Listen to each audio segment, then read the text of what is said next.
വാർത്തകൾ ആദ്യമേ അറിയാൻ പ്രൈം ന്യൂസ് മലയാളം സബ്സ്ക്രൈബ് ചെയ്യൂ. യാത്രക്കിടെ ഛർദ്ദിക്കാൻ വേണ്ടി ഒരുങ്ങവേ യുവതിക്ക് ദാരുണ മരണം സംഭവിച്ചു എന്ന ഞെട്ടിക്കുന്ന വാർത്തയാണ് ഇടുക്കിയിലെ നെടുങ്കണ്ടത്തിൽ നിന്നും ഇപ്പോൾ പുറത്തുവരുന്നത്. നെടുങ്കണ്ടത്തിൽ ഇജാസിന്റെ ഭാര്യ സുൽഫത്താണ് കഴിഞ്ഞ ദിവസം അതിദാരുണമായി മരണപ്പെട്ടത്. സുൽഫത്തിന്റെ മരണത്തോടെ 2 കുഞ്ഞുങ്ങൾക്കാണ് അമ്മയില്ലാതായിരിക്കുന്നത്. എല്ലാവരോടും നല്ല സൗമ്യമായി പെരുമാറുന്ന ആളായിരുന്നു സുൽഫത്ത് എന്ന് നാട്ടുകാർ പറയുന്നു.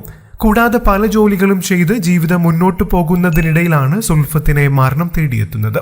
സുൽഫത്തിന്റെ ഭർത്താവായ ഇജാസ് ഓട്ടോ ഡ്രൈവറാണ്. കഴിഞ്ഞ ദിവസം രക്തസമ്മർദ്ദം ഉയർന്നതിനെ തുടർന്നാണ് ആശുപത്രിയിൽ പോകാൻ വേണ്ടി സുൽഫത്ത് ഭർത്താവിനെ വിളിക്കുന്നത്. തുടർന്ന് ഭർത്താവ് ഇജാസ് ഓട്ടോയുമായി വീട്ടിലേക്ക് എത്തുകയും ഇവർ ആശുപത്രിയിലേക്ക് പുറപ്പെടുകയും ചെയ്തു.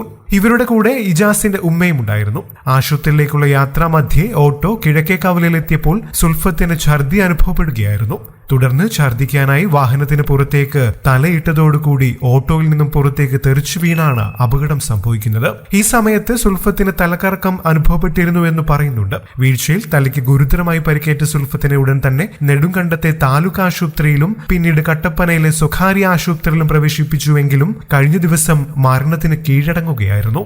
ഛർദിക്കാനായി തല പുറത്തേക്കിട്ടപ്പോൾ ബോധക്ഷയമുണ്ടായി റോഡിലേക്ക് വീഴുകയായിരുന്നുവെന്നാണ് പ്രാഥമികമായ നിഗമനം. സുൽഫത്ത് ഓട്ടോയിൽ നിന്നും പുറത്തേക്ക് തെറിച്ചു വീഴുന്ന CCTV ദൃശ്യങ്ങളും പുറത്തു വന്നിട്ടുണ്ട്. തലക്കേറ്റ ഗുരുതരമായ പരിക്കാണ് മരണകാരണമെന്നാണ് ആശുപത്രി അധികൃതർ വ്യക്തമാക്കുന്നത്.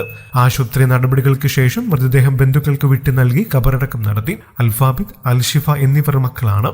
എന്തായാലും എല്ലാവരോടും വളരെ സൗഹൃദപരമായി പെരുമാറുന്ന സുൽഫത്തിന്റെ ആകസ്മികമായ മരണം നാട്ടുകാരെയും ബന്ധുക്കളെയും ഒന്നടങ്കം ഞെട്ടിച്ചിരിക്കുകയാണ്.